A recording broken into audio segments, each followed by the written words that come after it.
আজ আমি সম্পূর্ণভাবে নিরামিষ আলু দিয়ে বাঁধাকপির একটা রেসিপি তৈরি করব, যার স্বাদ হবে অসাধারণ। করব খুবই সহজভাবে।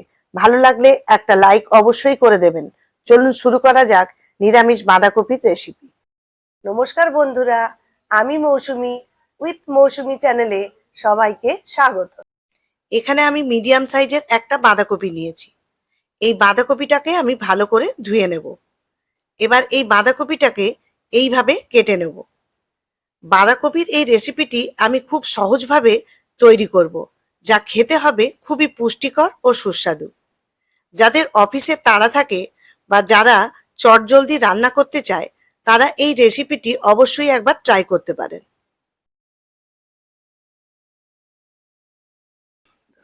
এখানে আমি বাঁধাকপি নিয়েছি আর নিয়েছি 3টে বড় সাইজের আলু। এই দুটোকেই আমি বড় বড় টুকরো করে কেটে নিয়েছি। এবার এটাকে আমি সেদ্ধ করে নেব। এখানে একটা প্রেসার কুকার নিয়েছি। এই প্রেসার কুকারের মধ্যে এই বাঁধাকপিগুলোকে দিয়ে দেব।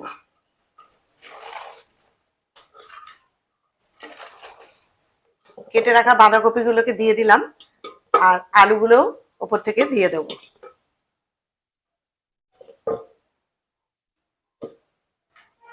সব কেটে রাখা আলুগুলোকে দিয়ে দিলাম। এবার এখানে আমি হাফ চামচ মতো লবণ দিয়ে দেব আর দিয়ে দেব 1 বাটি জল। এর থেকে আমি বেশি আর জল দেব না। এবার হাই ফ্লেমে আমি 3টে সিটি দিয়ে দেব।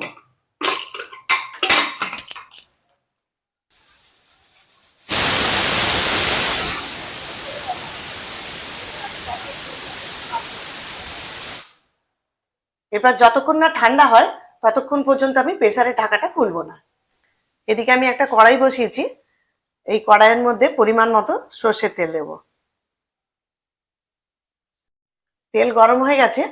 এখানে ফোড়নের জন্য একটা তেজপাতা, হাফ চামচ জিরে, একটা গোটা এলাচ, বড় এলাচ, ছোট এলাচ, আর দিলাম একটা দারচিনি আর কিছুটা হিং। এবার এগুলোকে আমি ফোড়ন দিয়ে দিলাম। ফোড়নটাকে একটু ভেজে নিলাম। ফোড়নটাকে কয়েক সেকেন্ড ভেজে নিয়েছি। এরপরে এর মধ্যে কেটে রাখা একটা বড় সাইজের টমেটো, সেটাকেও দিয়ে দেব। এই সময় আমি 1 চামচ মতো লবণ দিয়ে দিলাম। লবণটা দিয়ে দিলাম, টমেটোটা তাড়াতাড়ি নরম হয়ে যাবে। আর এই সময় দিয়ে দেবো আমি 1 মুঠো মটরশুঁটি। এরপরে একটু নাড়াচাড়া করে নেব।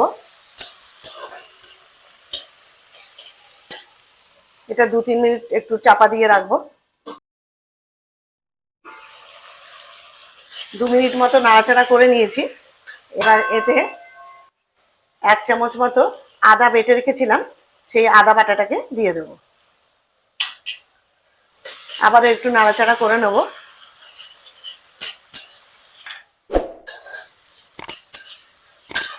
আবারও কিছুক্ষণ নাড়াচাড়া করে আবার একটু চাপা দিয়ে রাখবো। আদার কাঁচা গন্ধটা বেরিয়ে যাবে। মিনিট খানেক আমি ঢাকা দিয়ে রেখেছিলাম। আবার একটু ভেজে নেব। এরপর এর মধ্যে আমি কিছু মশলা রেডি করে রেখেছি। হাফ চামচ হলুদ গুঁড়ো, হাফ চামচ ধনে গুঁড়ো, হাফ চামচ কাশ্মীরি লঙ্কার গুঁড়ো, হাফ চামচ জিরে গুঁড়ো আর হাফ চামচের একটু কম শুকনো লঙ্কার গুঁড়ো।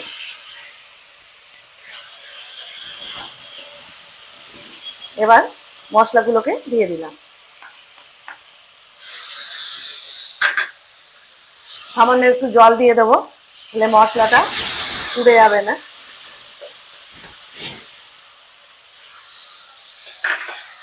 এবার ভালোভাবে মশলাটাকে ভালো করে কষে নেব।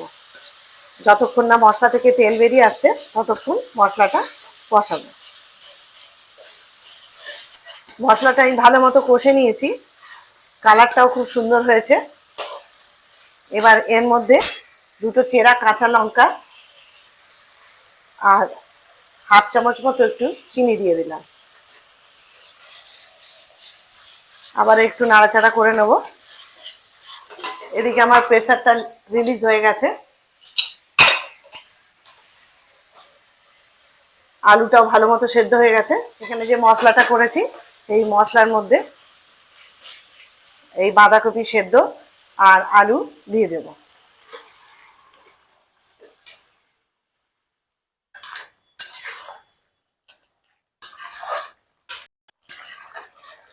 মশলার সঙ্গে সেদ্ধ করা বাঁধাকপি আর আলুটাকে দিয়ে দিলাম। এবার ভালো করে মশলার সঙ্গে মিশিয়ে নেব। এবার 4-5 মিনিটের জন্য এটাকে আমি চাপা দিয়ে রাখবো। 5 মিনিট হয়ে গেছে। এবার এর মধ্যে 1/2 চামচ গরম মশলার গুঁড়ো দিয়ে দেব। আবার একটু নাড়াচাড়া করে নেব। অনেকটাই জল শুকিয়ে এসছে। এটা তো আমি নিরামিষভাবে করেছি, তো খেতেও খুব সুন্দর হয়। এটা ভাত, রুটি, লুচি সবের সঙ্গেই খেতে খুব ভালো লাগে। এবার আরো কিছুক্ষণের জন্য এটাকে আমি চাপা দিয়ে রাখবো। মাঝে আমি 1-2 বার নাড়াচাড়া করে নিয়েছি। সমস্ত জলটা বাঁধাকপি থেকে সেদ্ধ হয়ে গিয়ে শুকিয়ে গেছে। সমস্ত জলটা ভালো করে শুকিয়ে গেছে। এবার এর মধ্যে কুচনো ধনেপাতা দিয়ে দেব।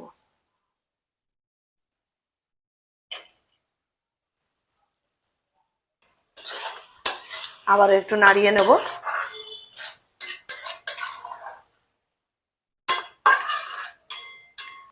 নাড়িয়ে এটা লোতে করে দিয়ে কিছুক্ষণ চাপা দিয়ে রাখবো। এবার গ্যাসের ফ্লেমটাকে আমি অফ করে দেব। আমার বাঁধাকপির রেসিপিটা আমার হয়ে গেছে। এবার এটা আমি অন্য পাত্রে নামিয়ে নেব। তৈরি হয়ে গেল একদম অসাধারণ স্বাদের এই নিরামিষ বাঁধাকপির রেসিপি। এইভাবে একবার করে দেখবেন, আশা রাখি খুবই ভালো লাগবে। ভালো লাগলে লাইক ও শেয়ার করবেন। আর আমার চ্যানেলে যদি নতুন বন্ধু হন তাহলে চ্যানেলটিকে সাবস্ক্রাইব করে পাশে থাকার অনুরোধ রইল। আবারও চলে আসব নতুন কোনো ভিডিও নিয়ে। সবাই ভালো থাকবেন, সুস্থ থাকবেন। ধন্যবাদ।